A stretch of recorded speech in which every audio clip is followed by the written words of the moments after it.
Accept what you can't change, focus on what you can. A story about finding peace. It started with the rain. Not the soft, gentle kind that brings nostalgia and the scent of earth, but the angry kind. The kind that beats on the roof like an uninvited guest, slamming its fists and demanding attention. For Rachel, it was the sound of things she could not control. She had planned that day meticulously. The job interview at 9 a.m. downtown, the stop by her mother's nursing home at noon, groceries by 2 p.m., and finally, home in time to help. Her daughter Emma studied for her math test. She had even laid out her clothes the night before. Navy blue blazer, white blouse, clean flats by the door. She had set her alarm an hour earlier than usual. Everything was supposed to be perfect. But perfection has a cruel way of unraveling when you cling to it.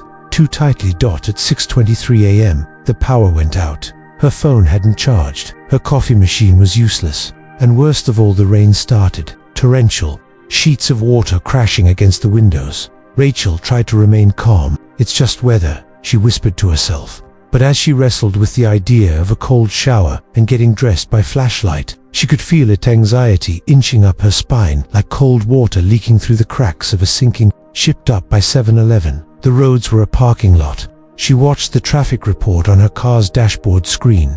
2 major accidents on the freeway. Estimated delay, 1 hour and 40 minutes. Her interview was in less than 2. She drummed her fingers on the steering wheel, biting her lip.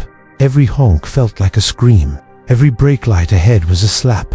Her perfectly prepared morning was dissolving in a mix of red lights and frustration.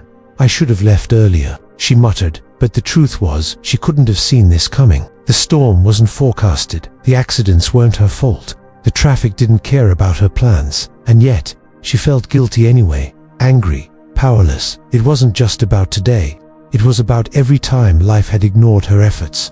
Every time she tried her best and it still wasn't enough. Every time she'd planned ahead, worked hard, kept quiet, played fair and still lost. By 8:02, she knew she wouldn't make it. She sat in the car on a flooded side street, phone in hand, staring at the unsent message to the hiring manager. Her fingers hovered. "I'm sorry," it read, "but due to unforeseen weather and traffic, I won't be able to make it on time." She couldn't hit send, because that message didn't just carry words, it carried weight. It meant defeat. It meant watching yet another opportunity slip away. It meant admitting she wasn't in control. And Rachel hated that feeling more than anything. Later that afternoon, after the rain had slowed and she had picked Emma up from school, they sat quietly in the kitchen. The interview was missed. Her groceries remained unpacked in the trunk. She hadn't eaten all day. "Mom," Emma asked, "do you think it'll rain again tomorrow?" Rachel paused. "I don't know, honey." Emma nodded. "I hope not. I hate the rain." Rachel looked out the window. The sky was still gray, but the worst of it had passed. "Me too," she whispered. Then, after a moment, she asked, "But what if it does?" Emma blinked. "Then I'll be wet." Rachel smiled faintly. Children had a way of making everything simpler. There was no bitterness in Emma's voice, no regret, just acceptance. She had already moved on to coloring the sun into the clouds with her crayons. That night, Rachel couldn't sleep. She lay on her side, staring at the ceiling, thinking of all the things she'd tried to control in her life, her relationships, her future, even her emotions, and how often they had slipped through her fingers like rainwater. She had spent years building walls against disappointment, only to find that pain seeped through anyway. Somewhere around 2 a.m., she got up. She made tea in the dark, and then she sat by the window, watching the streetlights reflect in the puddles. She remembered something her therapist once told her: "You are not responsible for the storm, but you are responsible for how you respond to it." She never liked that sentence. It always felt like a subtle way of blaming her for not being stronger, calmer, wiser. But now it felt different, because the rain really did come. The traffic really did snarl. The power really did go out, and none of it asked for her opinion. So what could she have done? Maybe not much, but maybe next time, instead of panicking, she could breathe. Instead of blaming herself, she could show kindness. Instead of clinging to control, she could let go. It wouldn't change the rain, but it might change her. The next morning, she woke early. The rain had stopped. She made coffee. Emma was still asleep. She opened her laptop, logged into a job board, and started searching. Again, not out of desperation, but out of peace. Not because she had to fix everything right now, but because she was ready to try again. Without the panic, without the pressure, just try. And that was the first time in years she felt a kind of power she hadn't felt before. Not the power of control, but the power of release. There's something deeply unsettling about silence. Not the peaceful kind, the silence of calm mornings or quiet parks, but the kind that follows a hard truth. The kind that settles like a weight on your chest and makes you feel like you're about to drown in your own thoughts. Rachel sat across from her father at the small diner just outside town, the air thick with unspoken words. She hadn't seen him in 3 years. It wasn't because of a fight. Not exactly. It was the silence between them that had grown louder with each passing year. After her mother passed, they drifted. He became quieter, more distant. She became busier, more tired. It was easier not to talk than to face what was broken. But today, something had pulled her here. Maybe it was the missed interview. Maybe it was the rain. Maybe it was the quiet voice inside that whispered, "Don't let this be another thing you regret." So she came. He looked older, thinner. His hands, once so sure and steady, now trembled slightly as he lifted his coffee cup. They talked about the weather, then about Emma, then about the traffic on Route 19, but none of it mattered. Finally, after a long pause, Rachel said softly, "Dad, why did you stop calling me?" Her voice cracked at the end. She hadn't planned to ask, but it came out anyway. Her father didn't answer right away. He looked down at his coffee, then back up at her. "I didn't know what to say." "Rachel, blink it. You could have said anything. I was hurting too." "I know," he said, "but I thought you were angry at me for not holding it together, for not being stronger when your mum passed." Rachel felt her chest tighten. "I wasn't angry," she whispered. "I was scared. I felt like I lost both of you." He swallowed hard. "I didn't know how to be without her. I guess I thought I was protecting you by staying away. But now, I see. I was just protecting myself." She reached across the table, placed her hand over his. "We both made mistakes," she said, "but I'm here now." And then, in the middle of that quiet diner, with the sound of silverware clinking and an old song playing softly from a dusty speaker, they sat in silence again. But this time it was healing. Later that afternoon, Rachel found herself walking through the park near Emma's school. The air was still damp from yesterday's storm, and the sky carried the bruised tones of early evening. She watched leaves fall from the trees, tumbling without resistance, not fighting the wind, not trying to stay, just letting go. There was something in that. She sat on a bench and closed her eyes. How many years had she spent trying to hold everything together, trying to control her career, her family, her emotions like spinning plates balanced on trembling fingers. And every time one fell, she blamed herself. But what if it wasn't all hers to carry? What if some things were meant to fall? What if peace didn't come from keeping everything in the air, but from knowing which plates truly mattered? That night, while Emma was doing homework, Rachel pulled out an old notebook from the back of her closet. It was her what if book. She'd started it when she was 21. A list of dreams, goals, wishes, all written in messy cursive. What if I moved to a new city? What if I started my own business? What if I finally forgave my dad? Most of them were still unanswered. She smiled sadly. So much time, so many detours. She turned to a blank page. At the top, she wrote in bold letters, "What can I change?" Then she started a new list. "I can wake up 10 minutes earlier to sit in silence. I can choose how I respond to stress. I can reach out first, even if the other person should have. I can forgive myself for not being perfect. I can be present with Emma. I can stop apologizing for being human. I can let go of things that were never mine to hold." She stared at the list for a long time. This felt different. It wasn't wishful thinking. It wasn't control. It was power, not over the world, but over her own heart. That weekend, Rachel and Emma visited her mother's grave. The sun was warm, the breeze soft. Emma held a bouquet of wildflowers they'd picked from their backyard. They stood in silence for a moment. Then Emma asked, "Mom, do you miss Grandma?" Rachel knelt down, brushing leaves from the headstone. "Every day," she said softly. Emma nodded. "Do you think she'd be proud of you?" Rachel smiled through her tears. "I hope so. But more than that, I hope she'd be proud that I'm trying, even when it's hard." They sat there for a long time. No words, no expectations, just presence. And for the first time in years, Rachel didn't feel like she was behind. She didn't feel broken. She didn't feel like life had passed her by. She just felt here. And that was enough. Sometimes healing doesn't come with fanfare. It comes in quiet moments, in late-night cups of tea, in handwritten lists, in awkward diner conversations, in soft rain and empty notebooks and little girl questions. Sometimes it looks like a cracked open heart slowly learning to breathe again. Sometimes it starts with one truth. You can't control the storm, but you can choose who you become in the middle of it. The first time Rachel truly understood what it meant to let go, it didn't come from a quote on a mug or a meditation app. It came from a woman she barely knew, an old neighbor named Mrs. Elkins. She had lived 3 doors down when Rachel and Tom was still married. The kind of woman who wore cardigans even in July, who always carried peppermints in her purse, and whose eyes had the tired softness of someone who had seen too much and survived it. Rachel hadn't seen her in years, but one day she passed by her old neighborhood while dropping Emma off at a friend's house. On impulse, she parked, walked down the street, and knocked on Mrs. Elkins' door. The house hadn't changed. The same wind chime still dangled on the porch, its soft tinkling barely audible over the hum of traffic nearby. When the door opened, Mrs. Elkins smiled wide. "Well, if it isn't Rachel Morgan," she said with the kind of warmth that wraps around you like a quilt. They sat in her kitchen, drinking cinnamon tea and talking about nothing and everything. Rachel hadn't meant to cry, but somewhere between the stories and the silence, she did. "I keep thinking," she said, wiping her eyes, "that if I had just done more, maybe my marriage wouldn't have ended. Maybe I'd still have the job I loved. Maybe I wouldn't feel so lost all the time."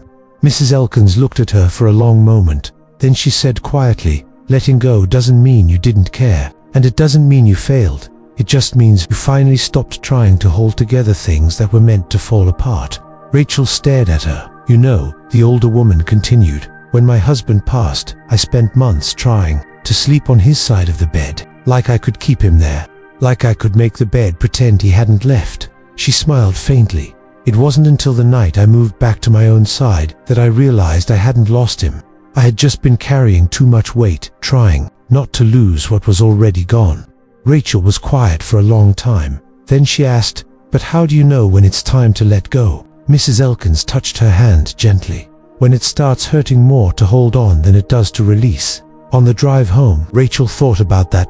About how many things she was still gripping with white-knuckled fear. Her need to be perfect. Her idea of what life should have looked like. The guilt over what she couldn't save. The invisible scoreboard she kept in her head, where she tallied up all her failures. What would it look like to just let some of that go?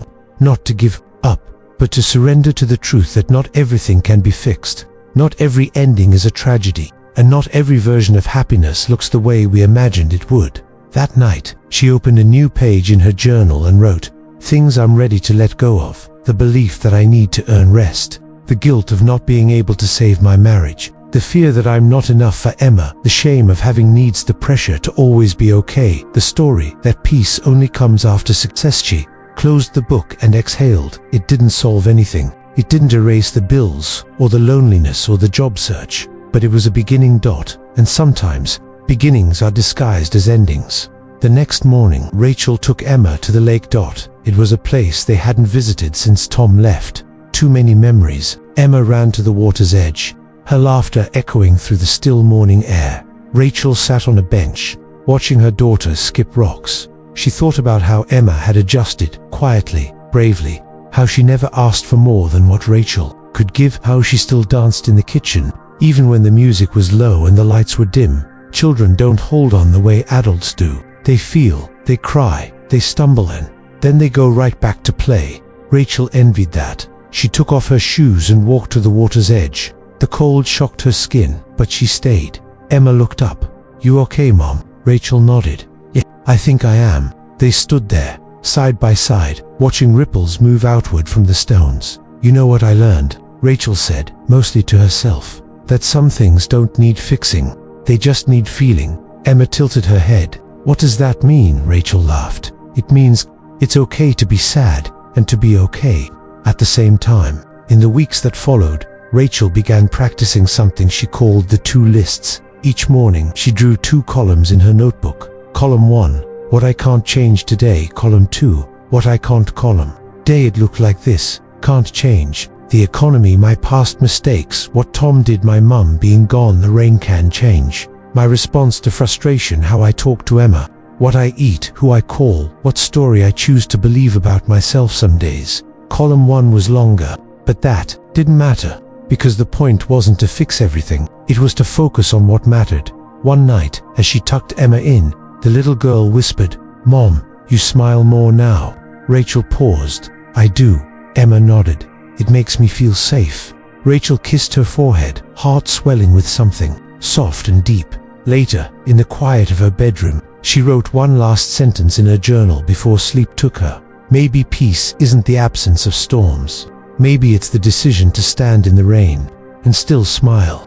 Most people don't even realize they're telling themselves a lie. It's not the kind of lie that screams for attention. It's the quiet kind.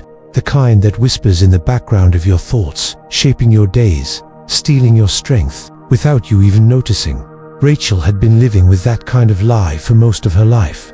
You're only worthy if you're needed. She couldn't remember exactly when it started. Maybe it was in childhood when she got praised for helping her mum, or staying quiet so her dad could nap after a long shift. Maybe it was in college when she was the one everyone came to with their problems, and she wore it like a badge of honor. Or maybe it was in her marriage when she learned to make herself small so someone else could feel big. Wherever it began, she had carried it like a hidden weight, and it shaped everything.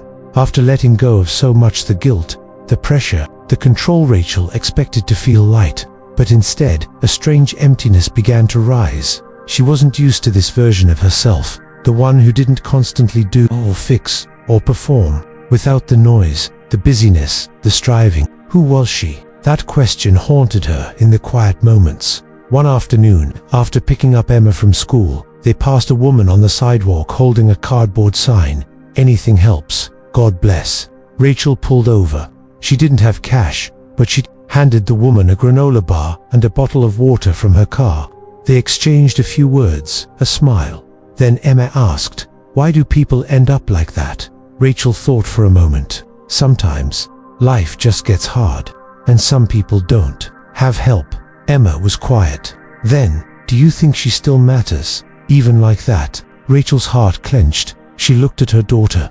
"Yes, everyone matters, even when they don't have much, even when they can't give anything back." And as she said it, something cracked inside her, because deep down, Rachel had never believed that about herself. That night, Rachel stared at her reflection in the mirror. No makeup, messy bun, tired eyes. She looked ordinary. She looked enough. But could she believe that? She sat down at her desk, pulled out her journal, and wrote the question she'd been avoiding. Who am I when I'm not needed? And underneath it, she let the truth pour out. I am still someone.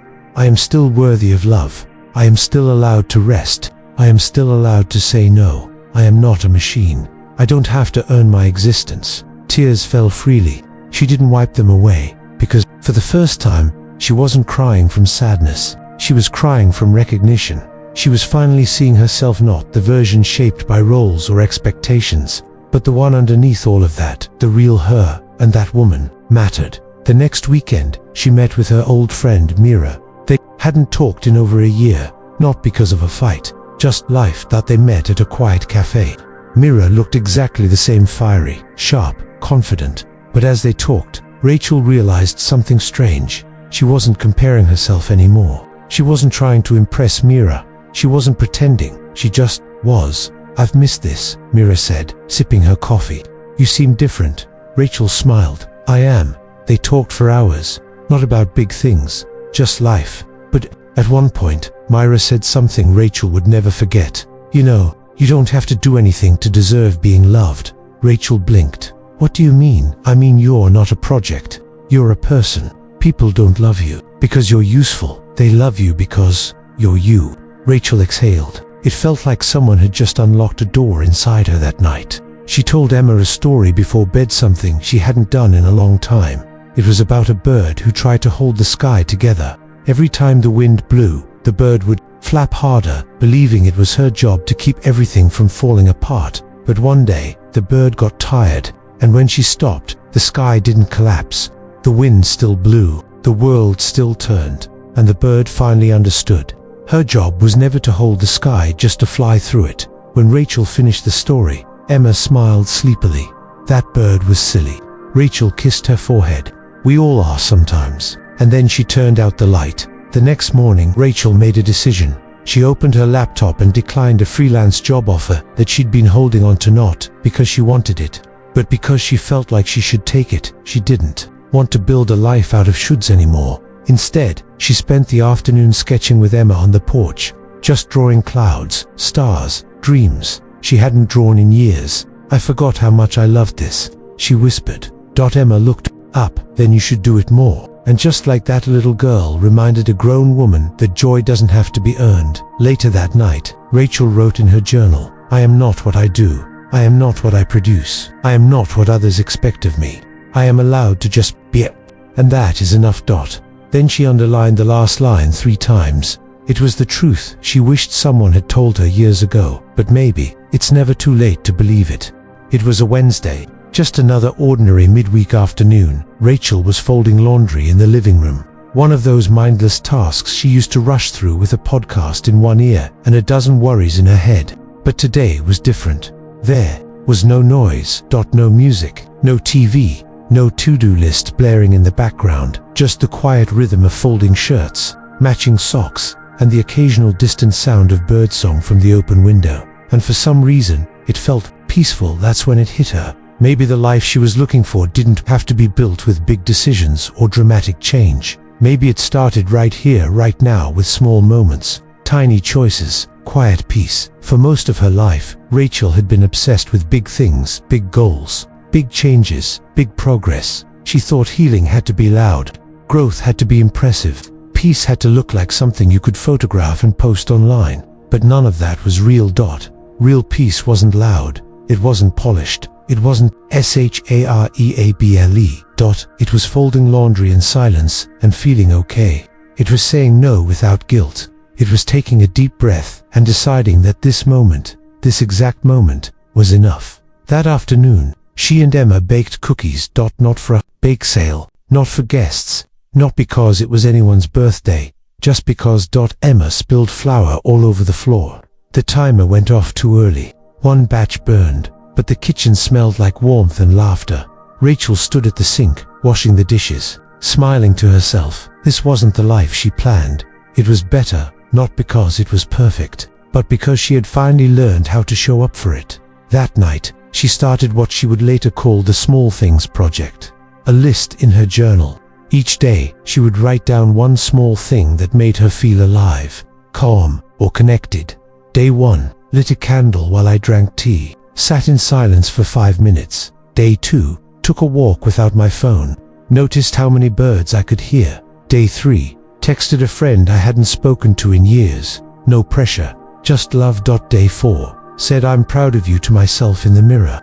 It felt strange, but I smiled at first. It felt silly. What could a 5-minute walk change? What did lighting a candle or writing in a journal actually fix? But slowly, quietly, something began to shift. She wasn't waking up dreading the day. She wasn't collapsing at night from emotional exhaustion. She wasn't trying to prove anything. She was just being, and that was the biggest shift of all. One morning, Rachel drove Emma to school and decided to stop by the old bookstore in town. It had been years since she'd gone.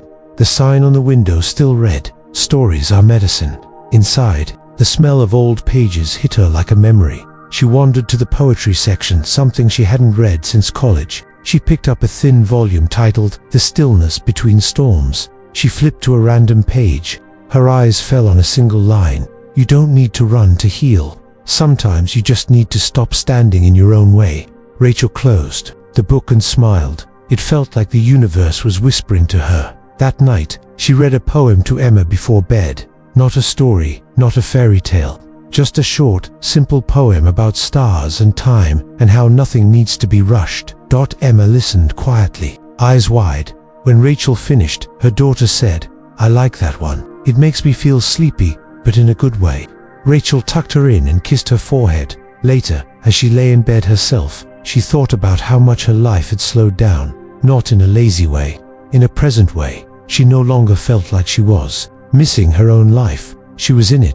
Every little detail, every small joy, every breath, One day, she and Emma sat on the front steps during golden hour. The sky was pink. The trees swayed gently. Someone was mowing their lawn in the distance. Emma leaned against her. "Mum, do you think small things are boring?"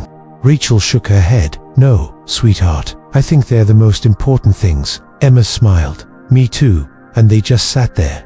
No phones, no rush, no plans. Just two people, in the middle of a quiet world, choosing to be here. Rachel didn't have a new job yet. She hadn't figured out her 5-year plan. She still missed her mum.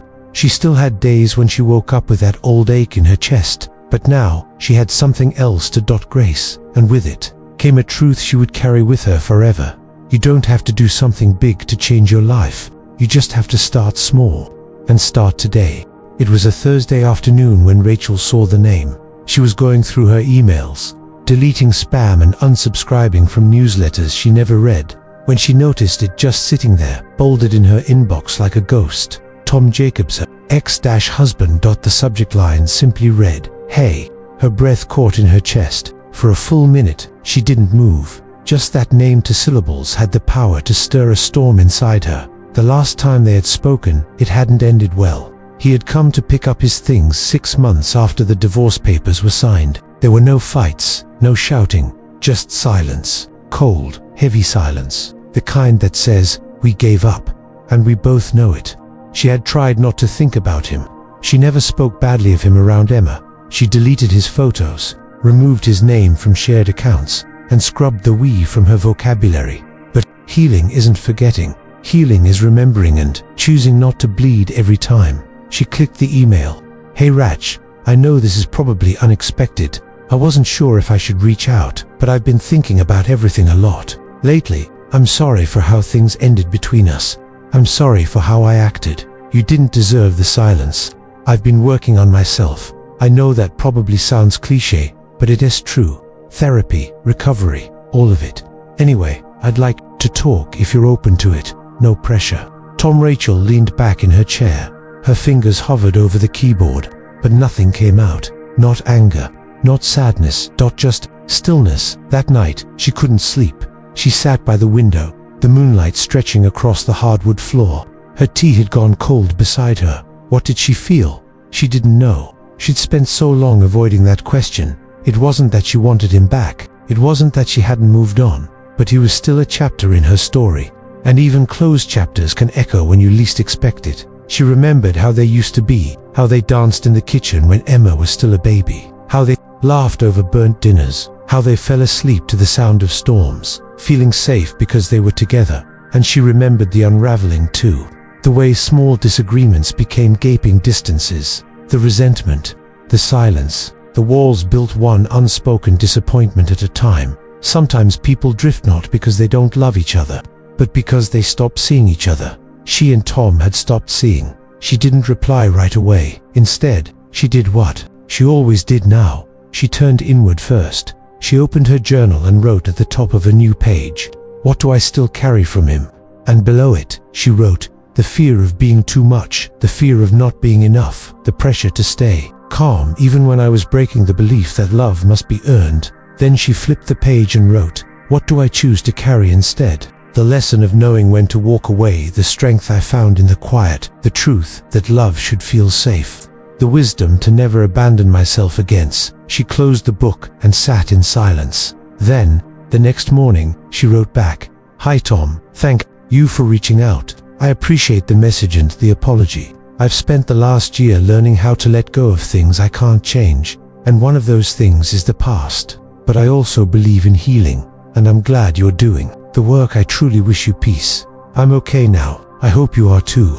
Rachel Shea didn't offer to meet. She didn't open a door that was already meant to stay closed. It wasn't anger. It wasn't rejection. It was peace. When she picked up Emma from school that day, her daughter noticed the smile. "You look happy." "I am," Rachel said. "Did something good happen?" Rachel paused. "Something honest happened." Emma didn't ask more. She just reached for her mother's hand. Sometimes that's all the healing we need, someone to walk beside us, without needing all the details. That weekend, Rachel donated a box of old things. Inside it were photo frames, sweaters, and a book she and Tom had bought together years ago, a novel they'd never finished. As she dropped it off, the woman at the donation center smiled and said, "Starting fresh." Rachel nodded. "No, not fresh, just lighter." And she meant it. That night, she wrote a letter to herself, not for anyone else, not for posting or journaling or healing rituals, just for her. "Dear me, you did it. You let go without needing to be right. You forgave without needing to forget. You released what no longer fit, not because it was bad but because you outgrew it. You chose peace over pride. And that, my love, is a kind of strength the world rarely teaches. Keep going. You're becoming someone soft and strong and free." Love. Rachel had once believed closure came in the form of long talks and dramatic breakthroughs, but now she knew better. Closure is often silent. It's not a conversation, it's a decision to stop waiting for the apology, to stop revisiting the pain, to stop hoping the past will somehow rewrite itself. Closure is when you decide to no longer carry the weight of what cannot be undone. And when that moment comes, it doesn't roar, it whispers. And for Rachel, the whisper was enough. It was on a quiet Sunday morning, one of those slow, golden mornings when the sun filters in just right, and even the ticking of the clock feels sacred, that Rachel realized something had changed. She was brushing Emma's hair, humming an old lullaby from her childhood. When it hit her, she was no longer surviving. She was living, not dramatically, not loudly, not the kind of living that begged for attention or came with fireworks, but the kind of living that feels solid, the kind that tastes like peace, the kind where your breath doesn't feel heavy in your chest, and your mind isn't constantly somewhere else. It wasn't the absence of problems. It was the presence of strength, a new kind of strength, quiet, steady, rooted. For most of her life, Rachel had misunderstood what strength meant. She used to think it meant being tough, smiling when you wanted to cry, pushing through, keeping up, holding it all together. She thought strong people didn't break, didn't falter, didn't ask for help. But now, she knew better. Strength wasn't about holding everything. It was about knowing what to hold and what to put down. It was about setting boundaries, not walls. About saying no and not explaining yourself. About being soft in a world that kept telling you to be hard. She remembered a moment from years ago. It was during her second miscarriage. Tom had been distant. The hospital lights were harsh. The doctor's voice had been kind, but clinical. Rachel had sat in the recovery room, numb, staring at the wall. The nurse had gently placed a hand on hers and whispered, "You don't have to be strong right now." Rachel had nodded, but she hadn't listened. She buried the grief, went back to work, cleaned the house, smiled when people said, "You'll try again, right?" She never gave herself time to mourn. She never allowed herself to feel what that loss had taken from her. Now, years later, she stood in the kitchen staring at that memory, and for the first time, she let herself cry for that baby, for that version of her who didn't know how to be held on. Then she whispered, "You were strong, even when you didn't know it." Later that day, she and Emma went to the lake again. They sat on the dock, legs swinging, the air heavy with summer heat. Emma turned to her. "Do you ever wish you were a kid again?" Rachel smiled. "Sometimes, but I also like being your mum." Emma giggled. "I think you're doing a pretty good job." Rachel's eyes welled up. "Thank you, sweetheart." Then Emma asked something unexpected. "Are grown-ups allowed to cry?" Rachel paused. "Of course they are, but do you?" Rachel nodded. "I do, not all the time, but when I need to." Emma tilted her head. "Does that mean you're not strong?" Rachel shook her head. "It means I'm strong because I cry, because I let myself feel. That's how we stay whole." Emma was quiet for a moment. Then, "Can I cry too?" Rachel smiled and wrapped her arms around her. "Anytime you need to, I'll always be here." And they sat there, two hearts learning how to be strong together. That evening, Rachel sat down with her journal again. This time, the page title read, "What makes me strong today? I tell the truth, even when it's uncomfortable. I rest without guilt. I cry without shame. I ask for help. I choose softness when the world says, be hard. I hold space for others and still hold myself. I show up fully, not perfectly." As she read the list back, she realized this wasn't the woman she used to be. This was someone new. Not created overnight, not forged through a single breakthrough, but built, day by day, moment by moment, in the small decisions to keep going with honesty. That week, she ran into her former coworker, Jenna, at the grocery store. Jenna looked surprised, then warmly said, "Rachel, Wow, you look, good. Different. Rachel laughed. I feel different. They chatted for a few minutes, catching up. Then Jenna asked, are you working again? No, not right now, Rachel said. I'm focusing on some things at home. Jenna said, almost sympathetically. So you're not doing anything? Rachel smiled. She used to hate that question. Used to feel the need to prove her worth, list her tasks, explain herself, but not anymore. Now, she just replied, actually, I'm doing a lot, just not in the way people usually measure. And she left it at that, because she didn't owe anyone her value. She didn't need to defend her choices. She was enough with or without a title, a paycheck, or a plan. That night, she wrote the word softness at the top of her page, and beneath it, softness is not weakness. Softness is the courage to stay human in a world that demands you harden. Softness is strength that doesn't shout. It breathes, it holds, it stays. She closed the journal and turned off the light, and as she drifted off to sleep, she knew the world might never applaud this version of strength. It might never trend or sell or be loud enough to demand attention, but it was real, and it was hers. Rachel once believed that peace would arrive like a guest. She imagined it knocking on her door one day, arms full of relief and clarity, saying, I'm here now. You can finally rest. But now, standing in her kitchen at 6:42 a.m., brewing tea while the rain tapped against the windows, she knew that wasn't true. Peace didn't knock. It whispered. It waited. It lived in the moments we chose it over and over again. The day ahead was already full. Emma had a dentist appointment. The power company was coming to fix a flickering light. Groceries needed buying. She still hadn't answered that email from the part-time editor job, but none of that felt heavy today, because today, she wasn't carrying all of it alone. She wasn't carrying it all at once. She had finally learned how to breathe between the moments. While Emma brushed her teeth, Rachel sat at the table and opened her journal. She didn't write a list. She didn't reflect or unpack anything deep. She simply wrote, today, I will not rush toward peace. I will walk slowly. I will listen. I will trust that it is already here. And she closed the book. Later that morning, she dropped Emma off at school. As she waited at a red light, she watched a man on the sidewalk struggling to hold an umbrella in the wind. Papers flew from his bag. Most drivers looked away. Rachel pulled over. She stepped out, grabbed a few papers, and handed them to him. Thank you, he panted, smiling awkwardly. That wind's got opinions today. Rachel laughed. Yeah, it usually does. They both stood there for a second, rain soaking their shoes. And then he said something unexpected. You didn't have to stop. Most people don't. Rachel shrugged. I had a minute. But what she wanted to say was, I have space now, because I stopped filling every corner of my life with things I can't control. That evening, after Emma fell asleep, Rachel lit a candle and sat on the couch. No TV, no scrolling, just silence. A year ago, this would have made her nervous. Now it felt like medicine. She thought about the quote she once read, don't chase peace, invite it. She whispered it aloud. She no longer wanted to achieve peace like a goal. She wanted to cultivate it like a garden, daily, intentionally, gently. The next day, she began what she called the peace practice. It wasn't complicated. Every morning, she asked herself two simple questions. What am I holding that I don't need? What can I soften today?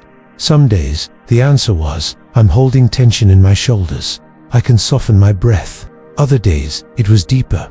I'm holding a story that I'm behind in life. I can soften my timeline. And slowly, something began to shift. She wasn't trying to control peace anymore. She was choosing it. One afternoon, while walking through the park, she saw a little boy trip and fall. He began to cry, not from pain, but from shock. His mother rushed over, knelt beside him, and instead of saying, you're fine, she said, that scared you, huh? It's okay to cry. Rachel's eyes welled up. It was such a small moment, but it echoed something deep in her. Peace isn't about pretending things don't hurt. It's about letting yourself feel and still, knowing you're safe. That night, Rachel wrote in her journal, peace is not a place I'll arrive. It's a path I walk, sometimes slowly, sometimes barefoot, but always with intention. Weeks passed, the seasons began to change, and Rachel noticed how differently she moved through the world. Now, she didn't grip time like a leash. She didn't check her phone the second she woke up. She didn't say yes out of fear anymore. She said yes when she meant it. She said no when she needed to, and she said nothing at all when silence felt sacred. One evening, Emma asked, "Why do you light that candle every night?" Rachel smiled. "It reminds me that I can always begin again." Emma nodded, then whispered, "I like when you're like this." Rachel laughed gently. "Like what?" Emma rested her head on her mum's shoulder. "Soft, not tired." Rachel's eyes filled with tears. "I like that too." She said she had spent years chasing peace, thinking it was a place she had to find, a destination just out of reach, waiting at the end of effort. But now she knew, peace isn't something you arrive at, it's something you allow, in your breath, in your pauses, in your gentle refusal to let the world's chaos steal your calm. She ended her journal that night with one line, "I do not wait for peace to come. I become the place where peace lives." By late October, the air began to shift. Leaves fell in slow motion, like little acts of surrender. The wind turned sharper. Mornings arrived with a grey quietness, and Rachel found herself walking slower, noticing more. One afternoon, while raking the yard, Emma stopped mid-sweep and asked, "Mum, do you think the trees get sad when they lose their leaves?" Rachel smiled. "I don't think they're sad, honey. I think they know the leaves have to fall so new ones can grow." Emma nodded, still looking up, "But they're still pretty, even when they're bare." Rachel stared at the emptying branches above her. Even when they're bare, even when they're unfinished, they're still beautiful, and something inside her softened again. For most of her adult life, Rachel had chased a kind of completion. She wanted the checklist done, the pain healed, the identity secured. She thought that one day she'd reach the version of herself that finally made sense, the woman with no doubts, no messes, no lingering grief. But now, she was beginning to see things differently. She wasn't a finished project. She wasn't meant to be. She was an unfolding story. And some of the most beautiful things in life are never complete. One evening, she found a box in the attic she hadn't opened in years. Inside were old notebooks from college, a scarf her mother knitted, and a folder full of poems she wrote as a teenager. She sat on the dusty floor, flipping through the pages. The poems weren't good. Some were cringeworthy, but all of them held a piece of who she was. She ran her fingers across the ink, smiling. Each word, each sentence, was a breadcrumb, a trail, from the girl she had been to the woman she was becoming. And for the first time, she didn't feel embarrassed by the messiness of her past. She felt grateful. Later that night, she wrote in her journal, "I thought healing meant becoming someone new. But it turns out, healing is remembering who I was before the world told me I had to change. Before I believed I had to be perfect to be loved. I am not a polished stone. I am the ocean floor-layered, hidden, wild dot." The next morning, she walked into the kitchen and saw Emma drawing on the fridge whiteboard. She had written, "I love Mummy because she sings in the car." Rachel laughed, not because it was funny, but because it was enough. Her daughter didn't love her for her achievements. She didn't care about career titles or emotional growth or spiritual breakthroughs. She loved her for her voice, her presence, her silliness. Rachel sat down next to her. "I love you because you remind me to laugh," she said. Emma grinned. "And because I make good pancakes." Rachel laughed again. "Definitely the pancakes." That afternoon, Rachel met her friend, Mira, at a park bench near the old fountain. Mira sipped her coffee and asked, "Do you ever feel like life is passing you by?" Rachel thought for a moment. "I used to," she said. "But now, I think I was just moving too fast to notice. I was already in it." Mira looked at her, eyes wide. "You sound like a poet." Rachel shrugged. "Maybe I'm just finally listening." They sat in silence for a while, watching the wind carry yellow leaves across the sidewalk. Then Mira asked, "Aren't you scared that you're not doing enough?" Rachel looked up. "Not anymore, because I've stopped measuring myself with someone else's ruler." That night, Rachel tucked Emma in and whispered the same thing she did every night. "You are safe, you are loved, you are enough." But this time, after closing the door, she stood in front of her own bedroom mirror and said it to herself, too, out loud. She felt silly at first, but then she saw the woman staring back at her, tired, flawed, brave, soft, and she realized, this woman is still becoming, and that is more than enough. Before bed, she opened her journal and wrote, "The unfinished parts of me are not failures. They are invitations to return, to tend, to breathe, to begin again." The next morning, she forgot to set an alarm. The kitchen was a mess. The car needed gas. Emma spilled cereal all over the floor, and somehow, It didn't unravel her. She cleaned the mess, laughed at the chaos, sang on the way to school, because peace was no longer conditional. It lived in her. Even on the messy mornings, even when she forgot, even when she felt behind. That evening, Emma found an old puzzle in the closet. They sat at the dining table, piecing it together slowly. Some pieces were missing. Corners didn't fit. The picture would never be perfect. But Rachel smiled, because it was still worth building, still worth sitting with, even unfinished. And that's when she knew, maybe life doesn't need to be wrapped up with a bow. Maybe the most beautiful lives are the ones still in progress, still healing, still unfolding. And maybe, just maybe, the story wasn't about finding a perfect ending. It was about learning to love every chapter, especially the ones that hadn't been written yet. A year had passed. One quiet morning, Rachel stood on the back porch, coffee in hand, wrapped in her soft blue sweater, the one that had seen her through sadness, healing, laughter, and everything in between. The garden she and Emma planted in spring had bloomed and faded. The sun had grown stronger, then softer again. The maple tree had lost its leaves and begun to grow new ones. Time had moved, and so had she. There was no celebration, no grand finale to mark the change in her life. No fireworks, no applause, no Instagram-worthy moment that declared, "I am finally healed." Because that's not how life works. Real transformation is quiet. It's invisible to the world and undeniable to the soul. It's the gentle way you speak to yourself when you mess up. It's how you pause before reacting. It's the softness in your chest where there used to be fire. It's peace not as a destination, but as a companion. That afternoon, Rachel found an old photo album tucked between cookbooks. She sat cross-legged on the floor, flipping through pages of a life that felt both distant and familiar. There was the picture of her wedding, the early days of motherhood, a vacation she barely remembered enjoying because she was too anxious about work. She smiled at each version of herself, not with regret, not with judgment, but with gratitude.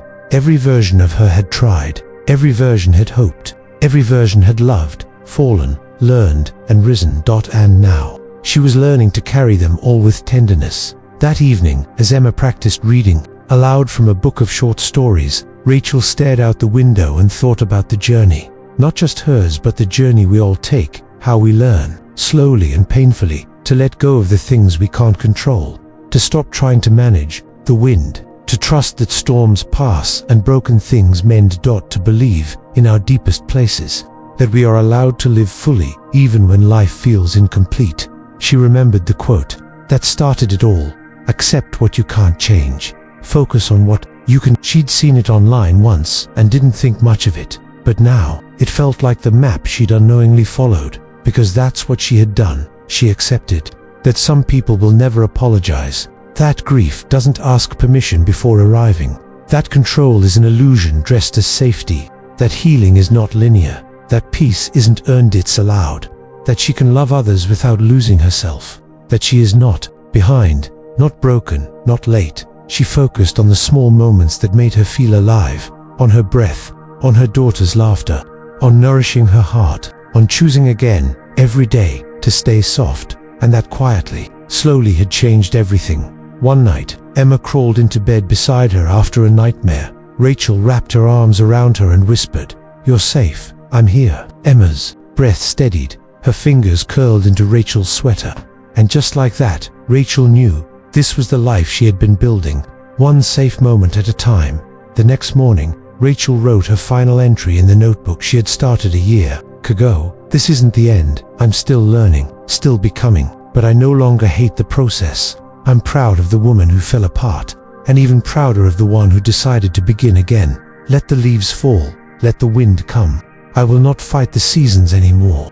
I will stand rooted in the knowing that what I can't control will not define me, and what I can choose I will choose with love." She closed the journal, tied the string around its cover, placed it in a drawer with other sacred things. Her mother's necklace, Emma's first drawing, a photo of her laughing when she didn't know the camera was there, and she exhaled. Later that evening, as twilight settled over the neighborhood, Rachel and Emma sat on the porch, watching the stars appear one by one. Emma leaned her head on her mother's shoulder. "Do you think we're going to be okay?" she asked. Rachel smiled. "We already are." And in that moment, it wasn't just something she said, it was something she believed. Final words, to whoever needed this story. Maybe you've been chasing peace like it's a finish line. Maybe you've felt behind in a race you didn't even mean to run. Maybe you're tired, aching, and just need someone to say, it's okay, you're not broken. You don't have to fix everything. You don't have to control it all. You don't have to earn rest. You are already enough. Let this story be your reminder. Peace is not found in perfect days. It's found in honest ones. And you're right here, right now, are allowed to begin again, as many times as it takes.